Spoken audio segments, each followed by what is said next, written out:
DJ बजा के mix by रजा डीजे बजा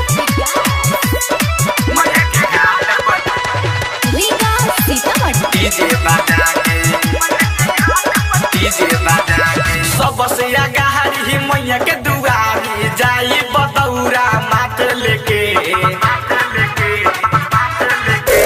सबसे आगाही मैया के दुआरी जाई बतौरा माथ लेके असो करब हम धूम धड़ाका असो उड़ाइब हम बम पड़ाका मैया के घाट पर डीजे बजा के असो करब हम धूम धड़ाका मैया के घाट पर डीजे बजा के डीजे बजा के डीजे पिका डीजे बजा के रीगा सीतामढ़ी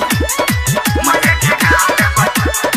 मैया के घाट पर बेस्ट रिकॉर्डिंग डीजे बजा के डीजे बजा के बरसल के छठ नहीं देखनी रे सखी असो के ना छोड़ा मैया से मांगले हम सुनर कनिया दोनों हाथ कर जोड़ा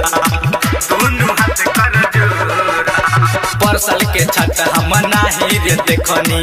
असो के ना छोड़ा मैया से मांगले हम सुनर कनिया दोनों हाथ कर जोड़ा हम झूमम सबका झुमाई बछोड़ब न ऐसन मौका नुरे करब असो धूम धड़ाका मैया के घाट पर डीजे बजा के करब असो धूम धड़ाका मैया के घाट पर डीजे बजा के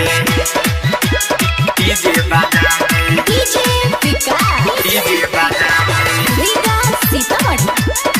मैया के घाट पर मैया के घाट बेस्ट रिकॉर्डिंग स्टूडियो डीजे बजा के डीजे बजा के राइटर रूपा से सुनौ किया ले अइले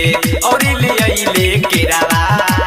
मुकेश रंगीला पतिया न माने जाएला खाली थाने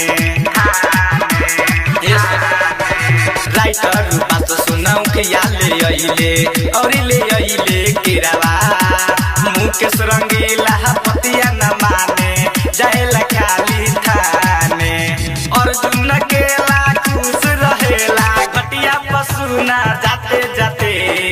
असो उड़ाइब हम बम पड़ाका मैया के घाट पर डीजे बजा के करब असो धूम धड़ाका मैया के घाट पर डीजे बजा के बेस्ट रिकॉर्डिंग स्टूडियो